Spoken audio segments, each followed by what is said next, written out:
하나님 감사합니다. 하나님 앞에 이렇게 나오게 하심을 감사합니다. 우리가 예배 드린 것은 자격이기 때문에 예배한 것이 아니라 하나님 자녀가 되었기에 하나님의 이름을 높여드리며 예배합니다.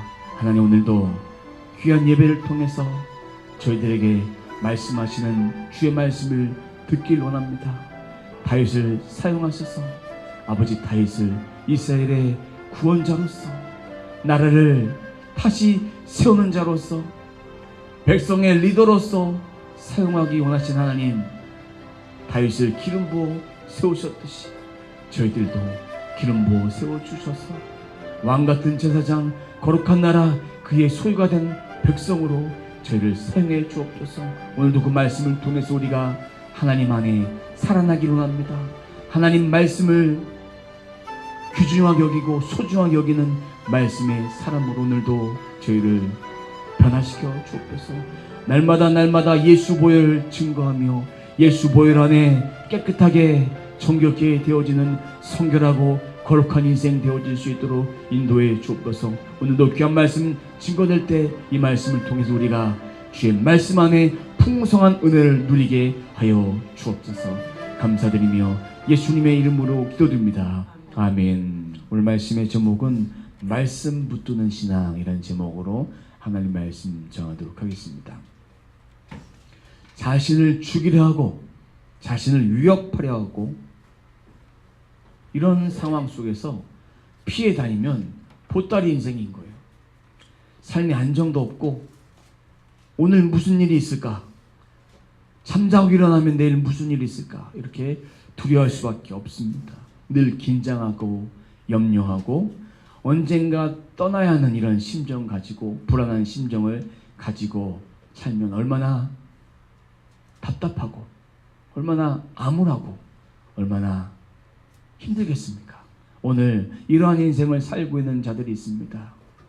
그리고 오늘 본문에서도 다윗은 누군가를 피해서 나를 죽이려고 하는 사울의 눈빛을 피해서 사울의 그늘을 피해서 멀리 떠나려고 합니다. 그렇게 해서 오늘 가드에서 떠나서 이제 아둘람에 이르게 됩니다.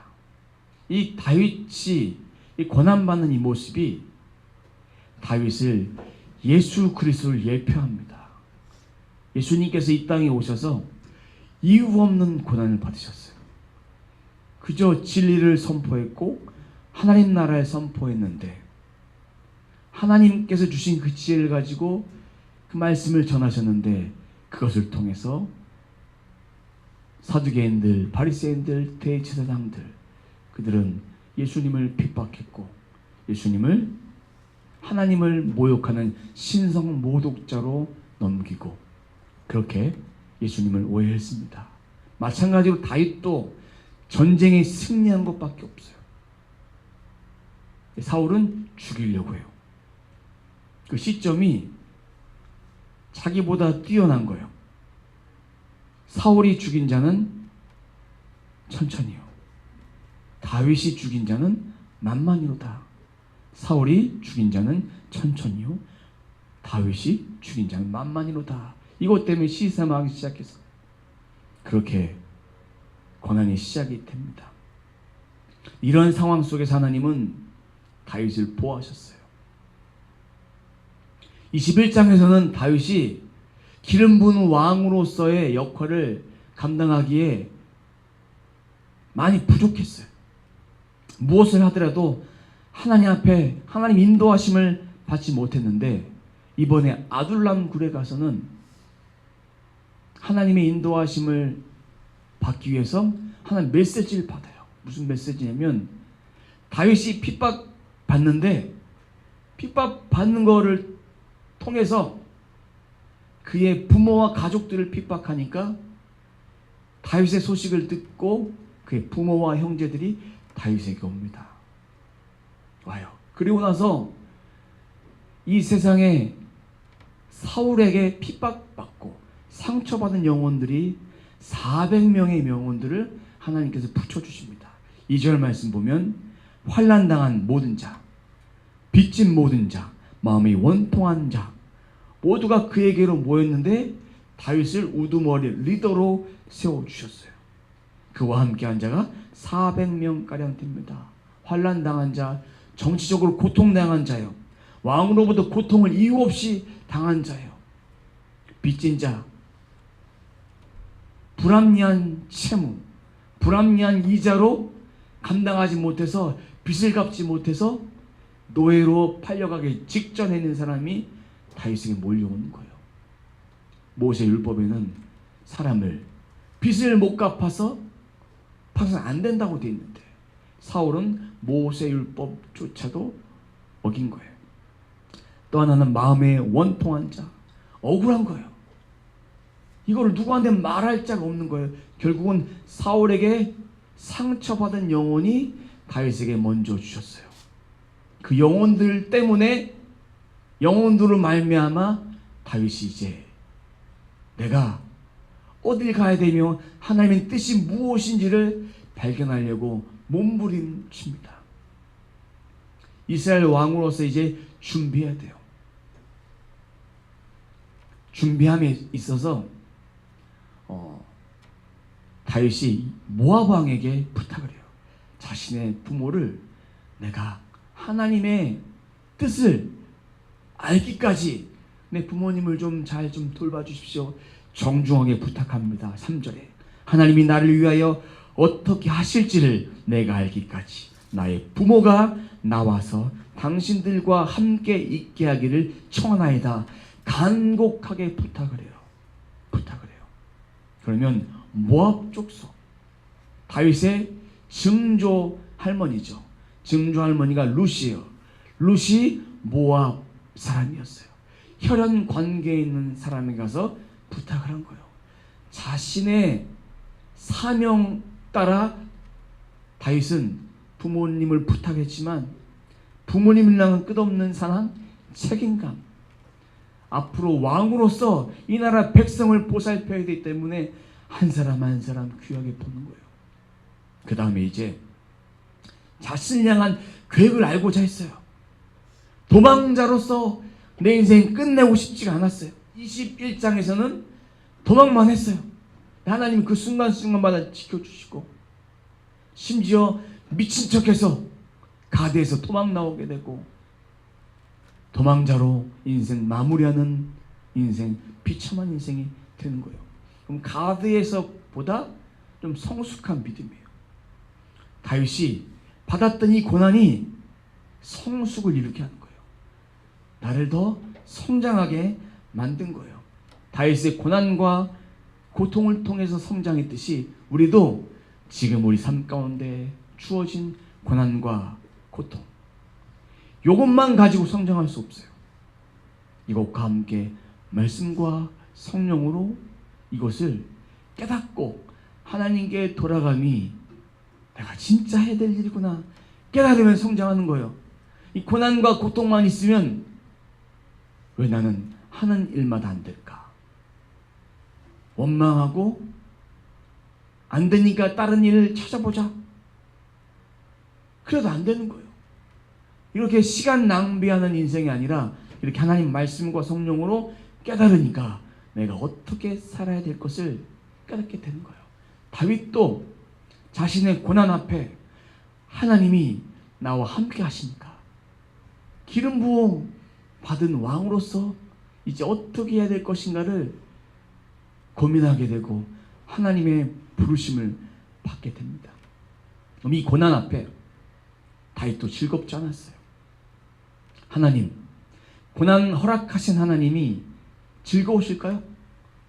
행복하실까요? 너 한번 고난 한번 받아봐라. 얼마나 행복하겠니? 이런 마음일까? 아니에요. 하나님의 마음은 너무나도 아프세요. 깨닫게 정금같이 사용하기 위해서 이렇게 고난 주시고 단단하게 물럭 터진 사람을 단단하게 만드는 거예요.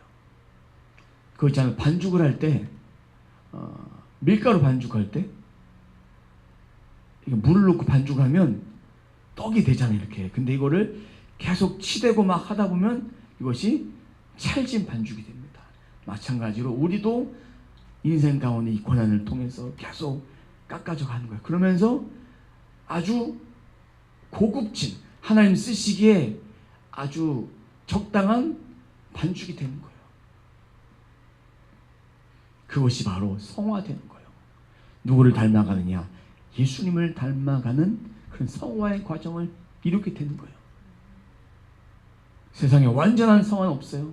주님을 계속 닮아가서 계속 성화에 이르다 보면 어디가 있을까요?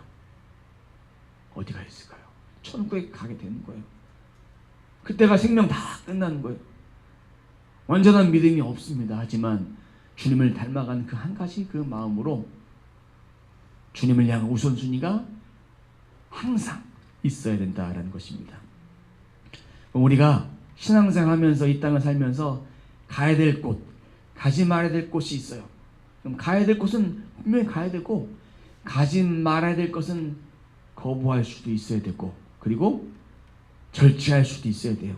근데 가지 말아야 될 곳을 갔을 때 어둠의 영에 사로잡히니까 받지 말아야 될 시험도 받는 거예요.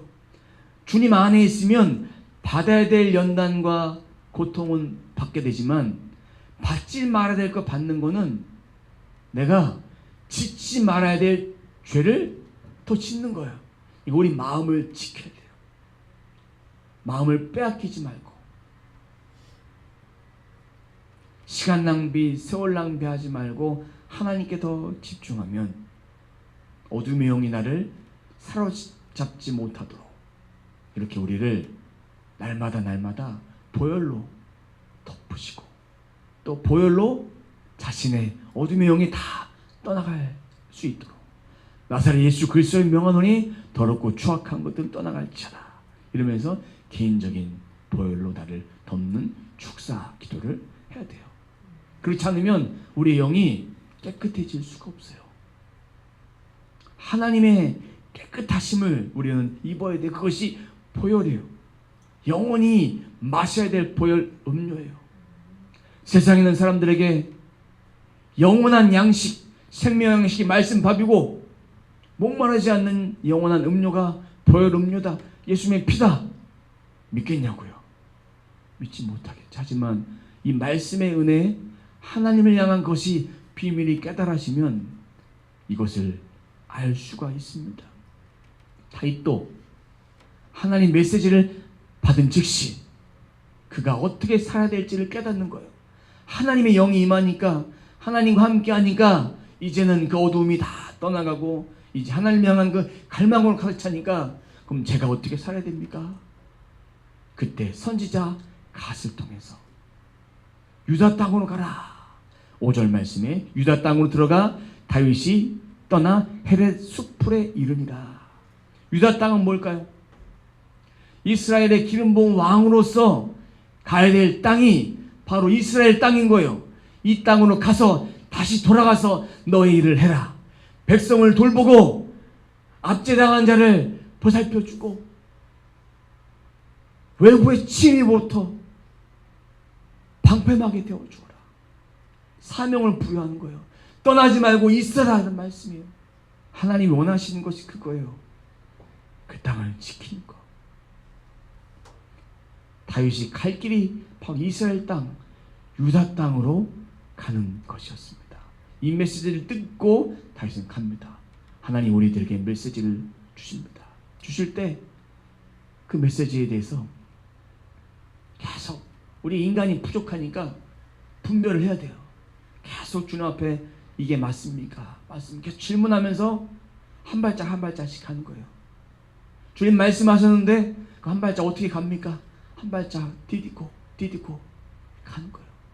계단을 5계단씩 올라갈 수 없어요. 1계단씩 올라가는 거예요. 31층 아파트가 있는데 내가 운동한다 생각하고 처음부터 맨날 엘리베이터 타고 다녔는데 31층까지 걸어갈 거야. 집이 31층이에요. 그러면 내려올 때 어떻게 할까? 31층 내려와 보세요. 그 사람은 쓰러지고 맙니다. 1계단씩 올라가는 거예요.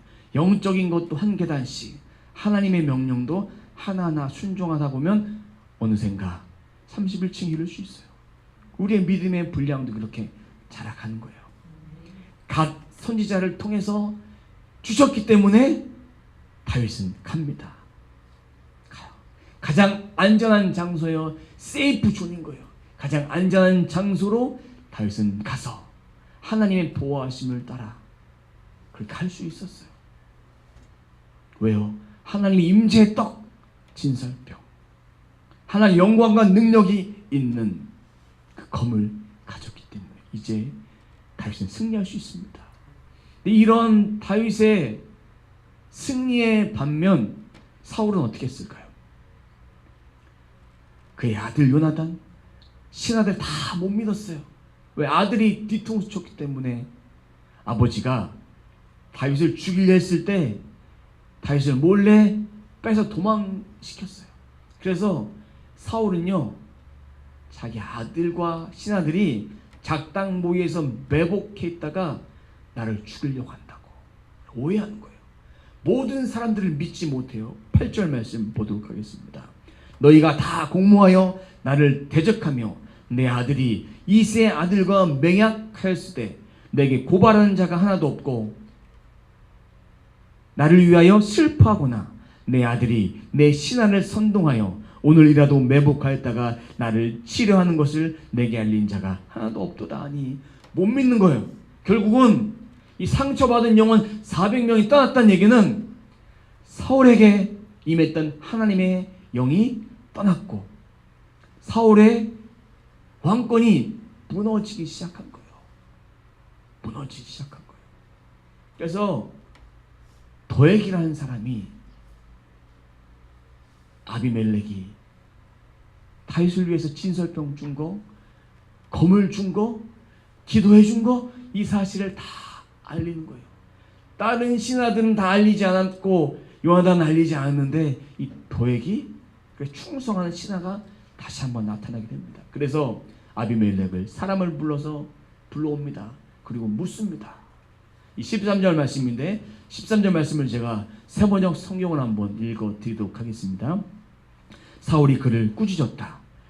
내가 왜 이새의 아들과 함께 공모하여 나에게 맞서려 하였는가?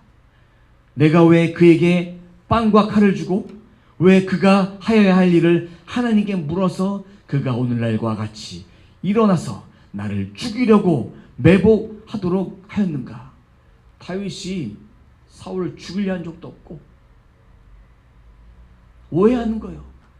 근데 빵과 칼을 준 게 사울은 자신을 대적하고 자신을 반역하고 자신에게 공모하는 행위라고 생각했던 거예요.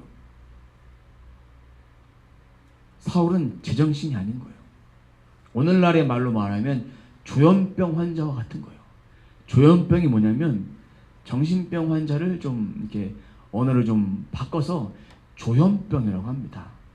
현실 세계와 그리고 자신의 상상 세계를 구별하지 못하는 그런 병, 피해망상증 같은 거예요. 반역행위를 했다고 말합니다. 다윗과 함께하는 자들이 싫은 거예요. 왜? 다윗 때문에 내 왕권이 이렇게 무너졌다는 거예요. 사람들이 다 떠나고 심지어 내가 믿었던 요나단도 떠나버리고 그러니까 다 싫은 거예요. 누가 매복했다고 죽이려고 해요? 아무도 그런 적이 없습니다. 그럼 이렇게 왕에게 신문을 받고 왕에게 꾸지람을 들으면 일반적인 사람이라면 어떻게 했을까요? 폐하, 제가 잘못했습니다. 통촉하여 주옵소서 이렇게 얘기해야 되는데 아히멜렉은 당당하게 말합니다. 14절 아히멜렉이 왕에게 대답하여 이르되 왕의 모든 신하 중에 다윗같이 충실한 자가 누구인지요? 그는 왕의 사위도 되고 왕의 호위대장도 되고 왕실에서 존귀한 자가 아니니까. 한마디로 요약하면 다윗은 왕에게 꼭 필요한 사람입니다. 1인 사명, 1인 다역도 할 수 있는 사람입니다. 다른 사람은 다 잘라버려도 다윗만큼은 왕에게 충성했던 자입니다. 이 얘기 들었을 때 사울왕 뚜껑이 열려요. 신하들이 명령을 해서 그러면 아히멜렉 제사장의 집안을 다 죽여라. 신하들은 꺼려요. 왜? 제사장인 가문을 죽이는 거는 죄를 범하는 거예요. 하나님이 기름 부어 세우신 그 종에 대해서 하나님의 사역을 감당하는 사람들을 죽이는 거. 그래서 거부해요. 하지만 도액은 제사장 가문 아히멜렉의 집안을 다 죽여요. 85명의 사람들을 다 죽입니다. 죽이고 나서 19절에 보니까 성읍 노베 남녀 아이들, 젖 먹는 자들, 소, 나귀, 양, 칼 모두 다 진멸했다는 거예요. 모든 사람을 다 없애버렸어요. 근데 딱 한 명을 하나님이 살려주십니다. 아비아달. 아히멜렉의 아들 아비아달을 살려주셔서 그가 몰래 도망쳐요. 도망쳐서 다윗에게 가요. 그래서 이런 일이 있습니다. 사울 왕이 도액에게 명령해서 저희 집안을 다 죽였습니다. 너무나 놀라운 하나님 아닙니까? 사울에게 다윗이 도망할 때 그때 다윗이 숨었던 장소를 어느 누군가에게 알려줘서 사울이 치료했을 때 하나님이 다 막아주셨어요. 그 다음에 지금은 다윗을 도와줬던 아히멜렉 제사장의 그것도 아들이 그 집안에 그렇게 고통스러운 일이 있고 진멸을 당하는 그런 일을 당했을 때 다 알려주고 그를 다윗의 사람으로 이렇게 하나님이 갈 수 있도록 보살펴 주시는 거예요. 안전하게 보살펴 주시는 거예요. 제가 말씀드렸죠. 엘리 집안의 진멸, 하나님이 그 집안을 심판하신다 했는데 그 심판 누굴 통해서 했느냐? 하나님을 거역한 사울을 통해서 도액이 그 집안을 다 없애버린 거예요. 멸망받는 일을 하나님을 거역했던 이 사울 왕을 통해서 하나님이 하신 거예요. 그러면 하나님 백성답게 살지 못하면 우리가 이 땅에서 고난받는 것은 하나님 믿지 않은 자로서 고난을 받을 수가 있어요. 우리를 착지질 하시는 거예요. 사용하신 거예요. 이스라엘 백성들이 블레셋에게 패배하고 고난당했던 이유도 바로 그렇게 하신 거예요. 하나님께 돌아가니까 블레셋 군대를 또 물리칠 수 있도록 모든 자들을 다 사로잡을 수 있도록 하나님이 허락해 주시는 거예요. 우리가 하나님 말씀 가운데 제대로 살면 하나님은 믿는 자에게 이렇게 영광된 삶을 살 수 있어요. 하나님 믿는 자로서 당당하게 살 수 있지만 그렇게 살지 못하니까 그렇게 손가락질 받고 예수가 어딨냐고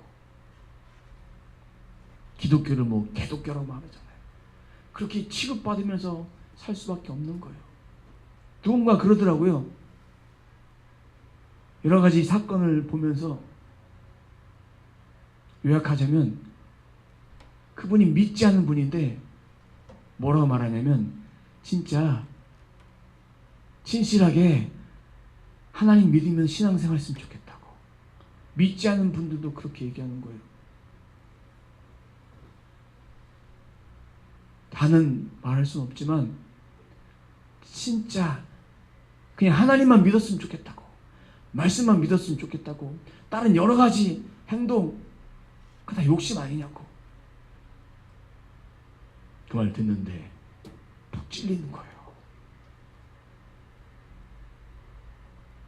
여러 가지 좀 안 좋은 이야기들이 막 왜 사람들이 모르겠습니까? 이 이야기들을 언급하진 않았지만 진짜 예수님 믿는 사람처럼 진짜 살았으면 좋겠다고. 하나님 모르는 자도 그렇게 얘기합니다. 그럼 우리가 하나님 믿는 자로서 진짜 진실하고 하나님 사랑으로 회복되고 살면 그 사람들도 그렇게 함부로 말할 수 없게 됩니다. 세상에 있는 사람들도 다 합니다.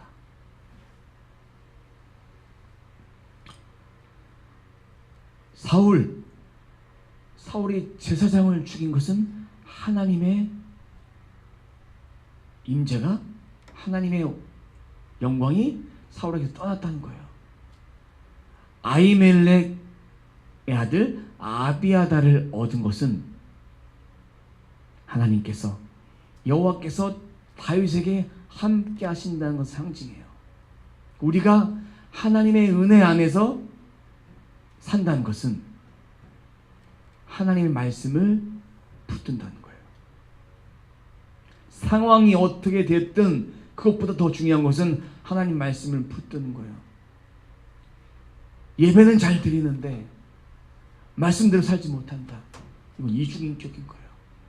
저 늘 고민을 합니다. 하나님, 내 삶이 예배 드리는 삶으로, 저희들의 모든 삶이 예배 드리는 삶으로 하나님 말씀 앞에, 코람데오 앞에 그렇게 그 말씀대로 살아가기를 간절히 소원합니다. 그래서 다른 어떤 사람들보다 말씀을 사랑하는 그런 사람으로 살고 싶습니다. 우리 고민하면서 왜 인간 안에 있는 죄가 얼마나 많습니까? 그 죄에 넘어지지 않으려고 몸부림을 쳐요.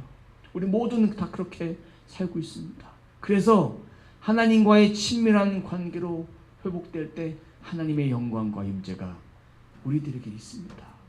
다윗을 향한 하나님의 계획하심도 있지만 그 다윗을 사용하심처럼 우리도 그렇게 하나님 앞에 쓰임받는 존재가 되어야 합니다.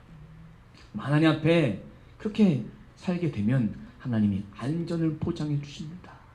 아비아다를 지켜서 내게 있으면 안전하리라 23절에 말씀하고 있는 것처럼 우리에게도 하나님 안에 있으면 안전하리라 이렇게 말씀해 주시는 하나님의 말씀으로 받아야 됩니다. 다윗 때문에 안전한 것이 아니에요. 하나님 때문에 안전한 것이에요.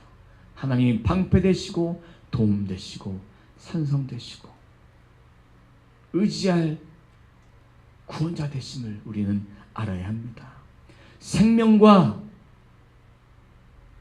인생, 그 모든 것, 인간 안에는 영원한 안식이 없습니다.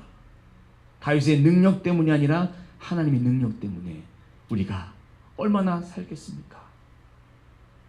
얼마 남지 않았어요. 100년 안에 다 죽어요.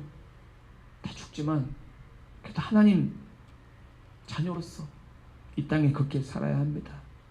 이 땅에 승리할 수 있는 비결은 이 말씀인 거예요. 말씀을 떠나서는 승리할 수가 없어요. 잠언 16장 9절 말씀이 이렇게 말씀하고 계십니다.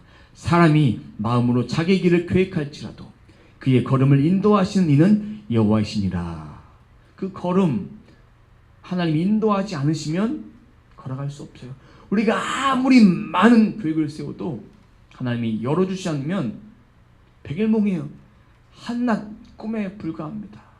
하나님 저에게 생각을 열어주시고 그 생각대로 하나님, 그 마음대로 하나님, 그렇게 하나님이 그 길을 열어주셔서 하나님 생각을 가질 수 있도록 도와주십시오. 이거 바뀌면 안 돼요. 내게 이런 생각을 주셨다고 이것이 하나님 마음인 것이 하나님 마음이 아닐 수도 있다는 거예요. 그래서 날마다 더 민감하게 조심스러울 수밖에 없어요. 왜? 혹여나 실수할 수 있으니까. 실수하면 말은 내뱉었으니까 어쩌겠어요. 실수하지 않도록 우리는 날마다 내 생각을 다시 한번 점검하고 아무리 좋은 아이템, 좋은 계획이 있어도 성공할 수 없어요. 이렇게 하면, 이렇게 확장하면 되겠지. 인간 생각을 가지고 확장했다가 망한 사람이 한둘입니까? 망하는 거예요. 그러니까 하나님의 뜻을 쫓아서 하나님의 인도하심을 따라서 힘들지만 이 상황을 잘 견디는 거예요. 앞서가지 말고, 앞서 행하지 말고 하나님의 뜻을 따라서 조금씩 걸어가는 거예요. 우선순위가 바뀌니까 하나님이 사울을 폐위시켜 버립니다. 우선순위가 하나님 향해서 가니까 다윗을 사용하십니다. 하나님은 우선순위가 바뀌면 질투하세요. 나보다 더 사랑하느냐? 나보다 더 사랑하는 것이 있으면 질투하시는 거예요.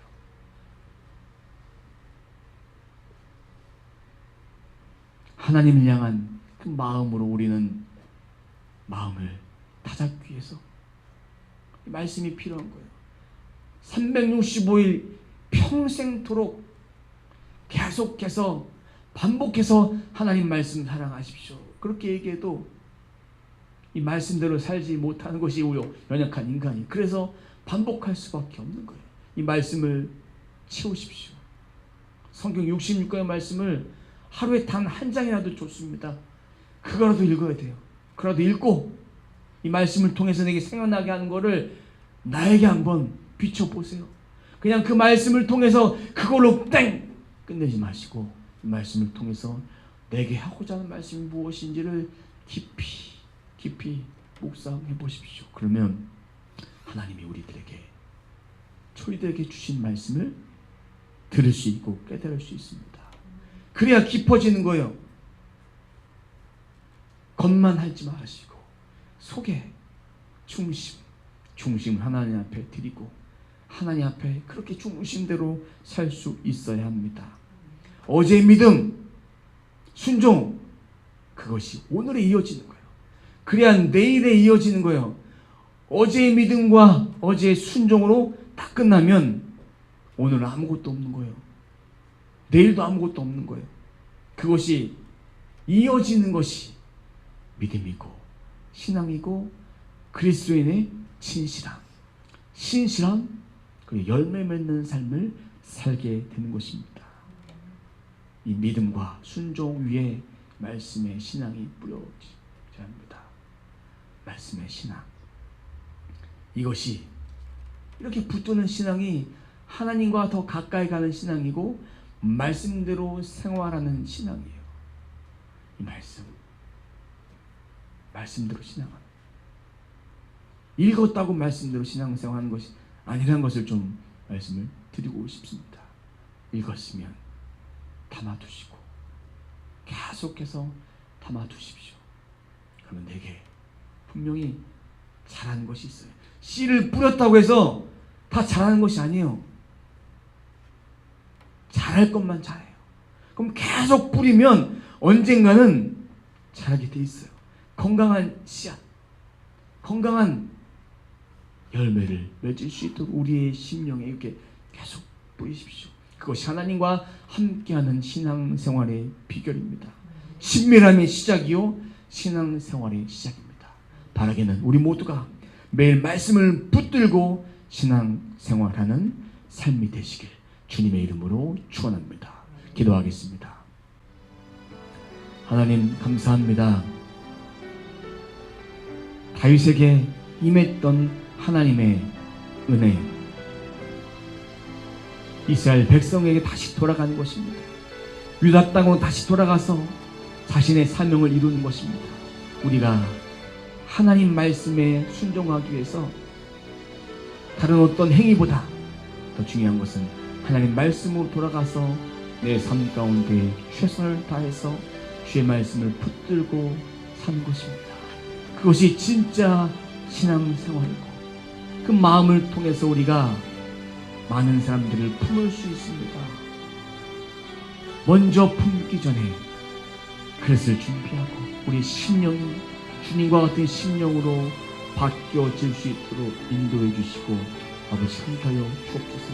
이전까지는 그렇게 살지 못했다는 저희가 하나님 말씀으로 돌아가서 하나님 말씀 안에서 더욱더 낮아지게 하시고 겸손하게 하시고 사울처럼 자신의 잘남을 드러낸 자가 아니라 다윗처럼 하나님의 인도하심, 내게 이끄실 길이 무엇인지를 알게 하기까지 거기에 대한 고민, 거기에 대한 기도 제목을 하나님께 올려드림을 통해서 우리가 다윗처럼 그 길을 인도함 받을 수 있도록 인도해 주시고 끝까지 하나님을 사랑하며 하나님 안에 머무는 인생 되어줄 수 있도록 인도해 주옵소서. 하나님 사랑, 이웃사랑, 십계명의 최고의 엑기스, 결국 하나님 사랑하는 자는 내 이웃을 내 몸과 같이 사랑할 수 있음을